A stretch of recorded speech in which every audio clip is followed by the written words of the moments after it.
Let me ask you back to the question of God, and a big ridiculous question: who's God?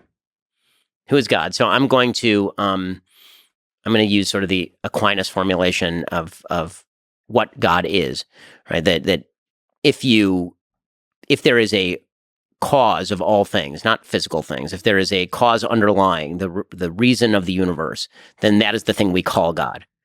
So not a big guy in the sky with a beard, like he is the force underlying the logic of the universe, if there is a logic to the universe, and he is the creator in the Judaic view of that universe, and he does have an interest in us living in accordance with the laws of the universe that, if you're a religious Jew, are encoded in the Torah, but if you're not a religious Jew, it would be encoded in the natural law by sort of Catholic theology.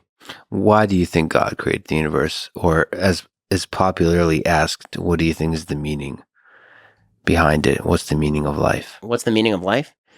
So I think that the meaning of life is to fulfill what God made you to do, and that is a series of roles.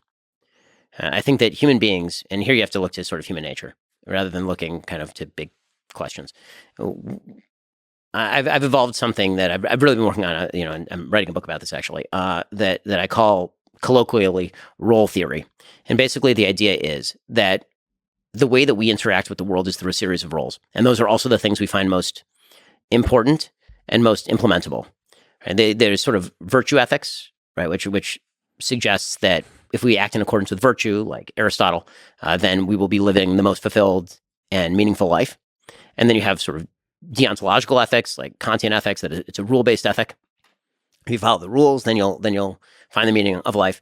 And then what I'm proposing is that there's something that I would call role ethics, which is there are a series of roles that we play across our lives, which are also the things that we tend to put on our tombstones and find the most meaningful.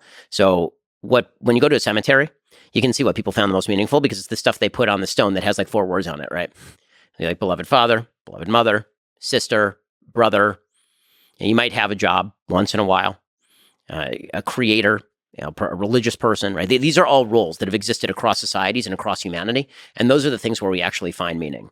And the way that we navigate those roles brings us meaning. And I think that God created us in order to fulfill those roles for purposes that I can't begin to understand because I ain't him.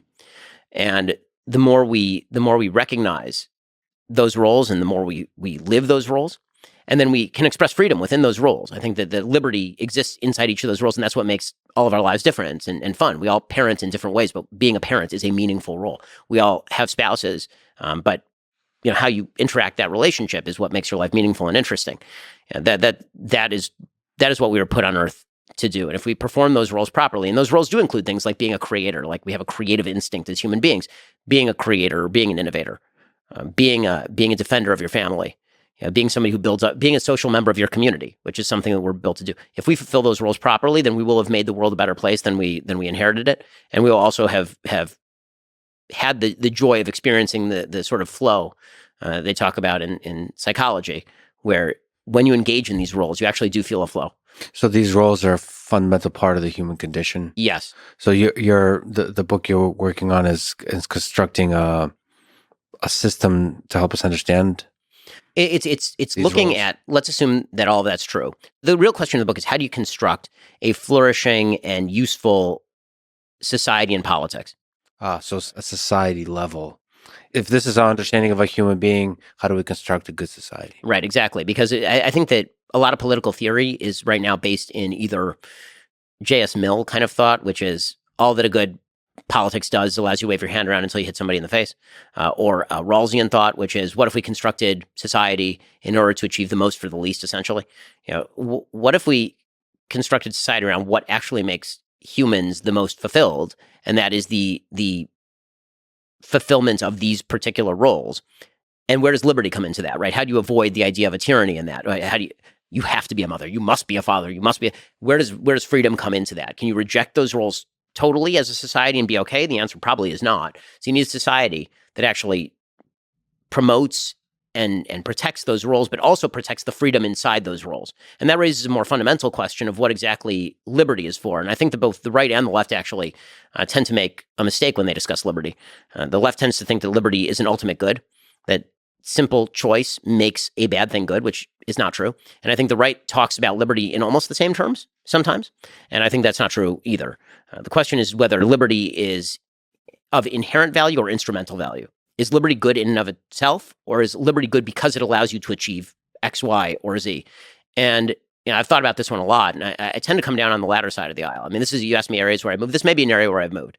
Is that I think when you think more shallowly about politics, or maybe more quickly, because this is how we talk in America, is about liberties and rights, we tend to think that the right is what not like the political right. Rights make things good. Liberties make things good.